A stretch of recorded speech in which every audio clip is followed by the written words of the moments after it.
Hi, my name is Rick Sanchez. I'm with a company called Tractor Tip Equipment, and what we have for sale here today is a Volvo L120C loader. The serial number of this machine is L120C like Charlie, V like Victor, 6261. I'm going to leave that last digit blank. In this video, we're going to talk about the mechanics of this particular machine in the first clip, the operating specs in the second, and we'll run it in the third. If you buy this loader from me or any of the others that I have, I got a lot of machines for sale. I've got a couple of these 950Gs. I've got that WA250 right there. I've got some scissor lifts. I've got some, there's a 938 right there. We got another 938 in the shop. We got a 926 in the shop. I got that Cat 140G motor grader. Oh, I'm sorry, that is an H, 140H.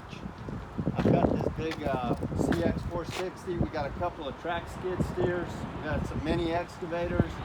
We got a PC 360, 350 with a auxiliary hydraulics. We got a dump truck.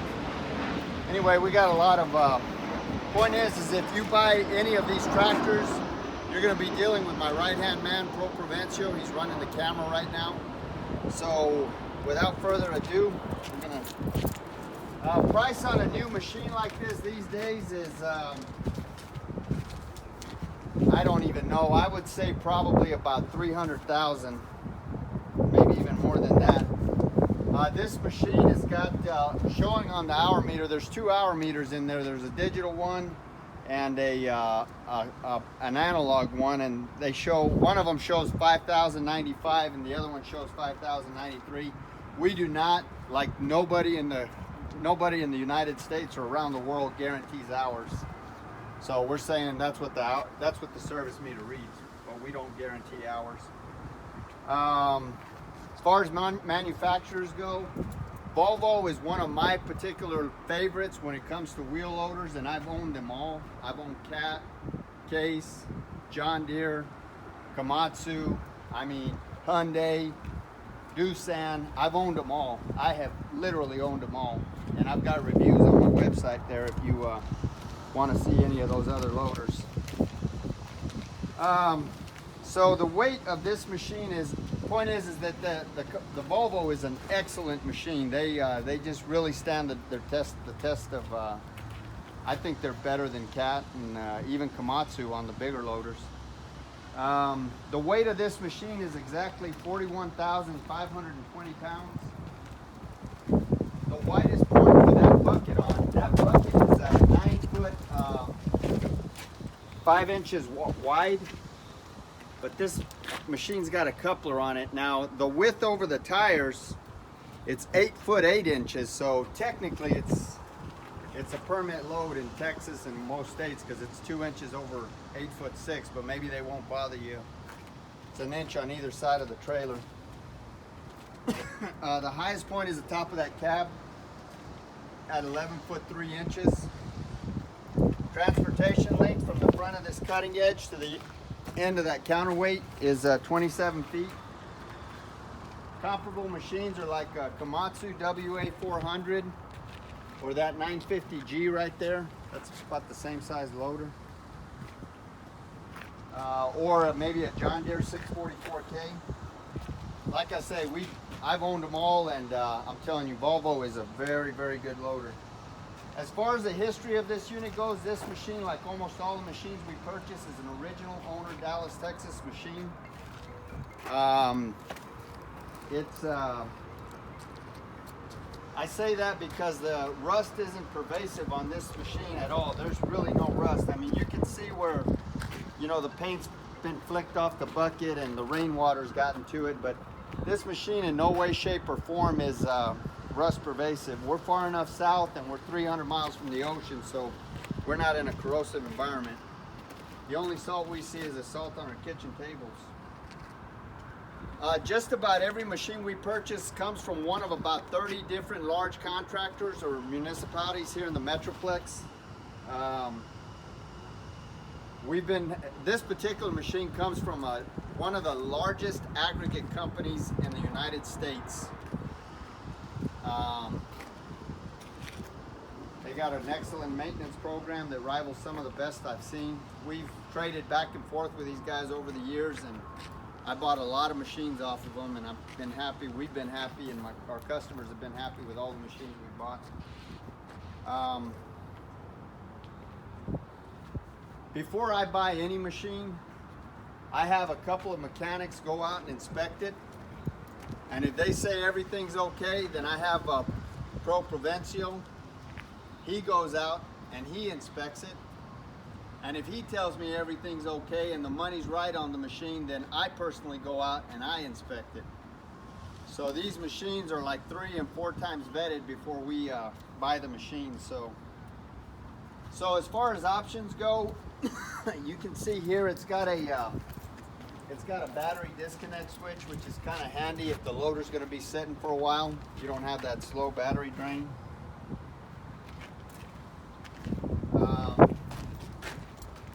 This machine has got a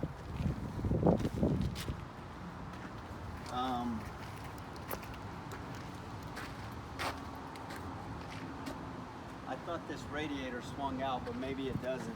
No, it was the other one. Okay, I got it confused with another one. So it's got a coupler.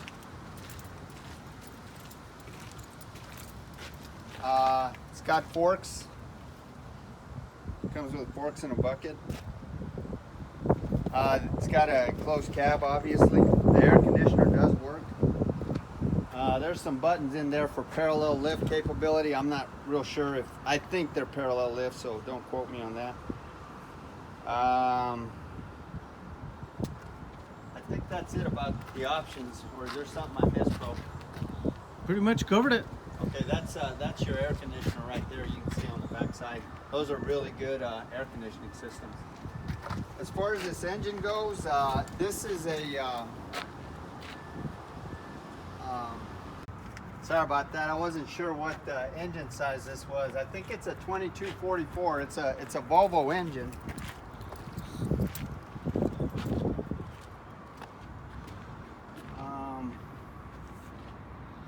So go ahead and show them the engine, bro.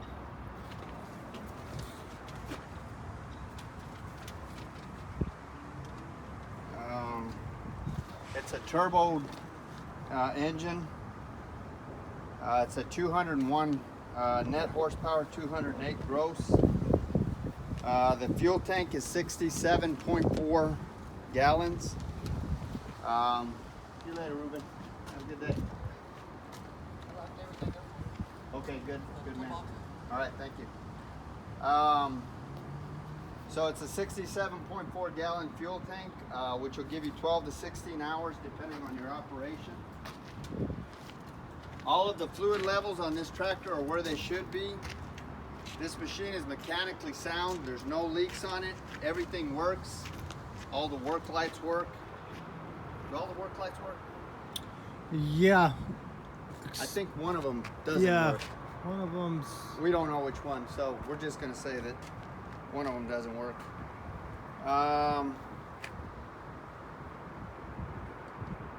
The transmission runs through all the gears without hesitation.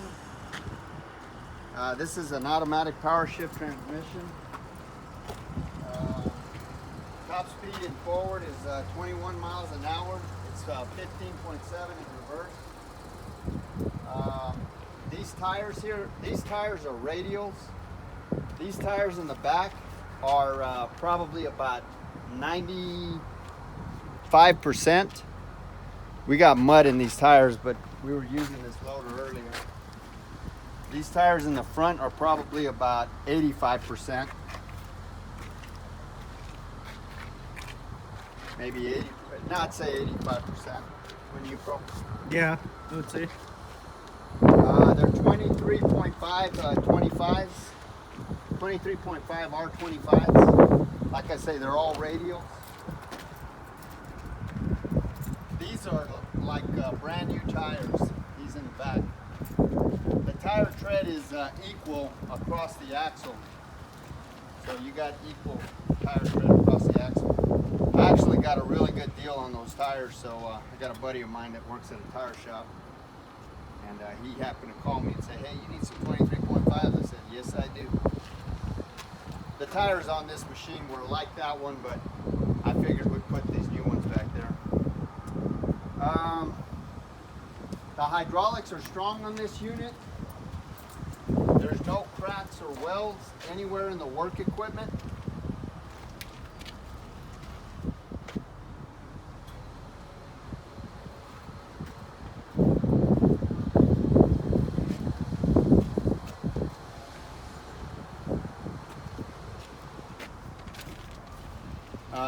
As far as this bucket goes, this cutting edge, I don't know if you can tell right here, but it's never been turned, and you still got plenty of life on this side here, so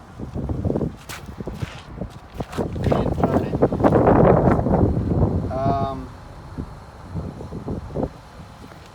Again, the bucket width is 9.5 feet. It's 5 foot tall, and it's 4 foot deep. This hinge pin right here, if you were loading into a dumpster, the maximum hinge pin height is 13.5 feet.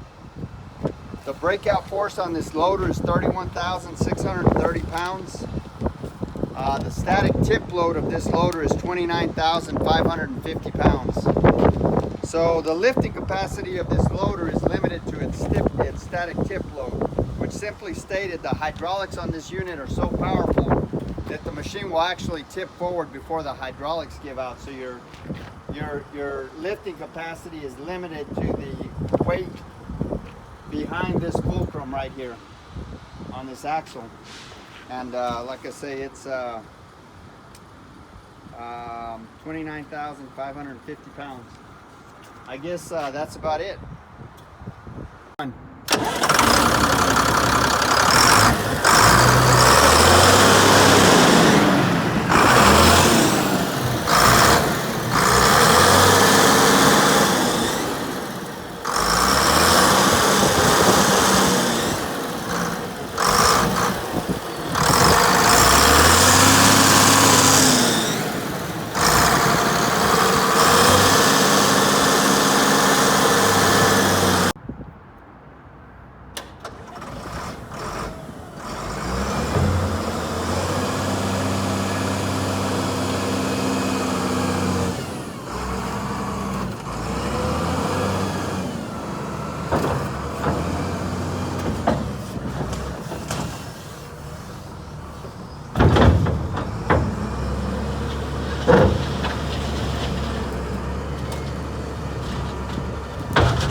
right, so these forks are 6 foot 7 inches wide.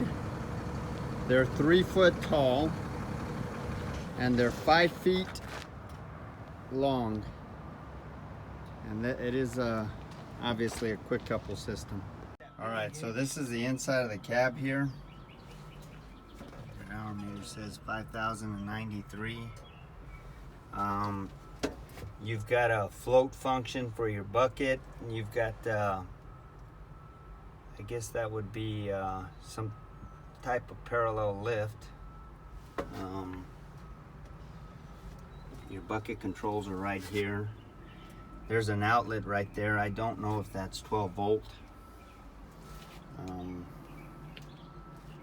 Yeah, that's the inside of the cab. All of the lights work. So that's pretty much it. You got a radio up here,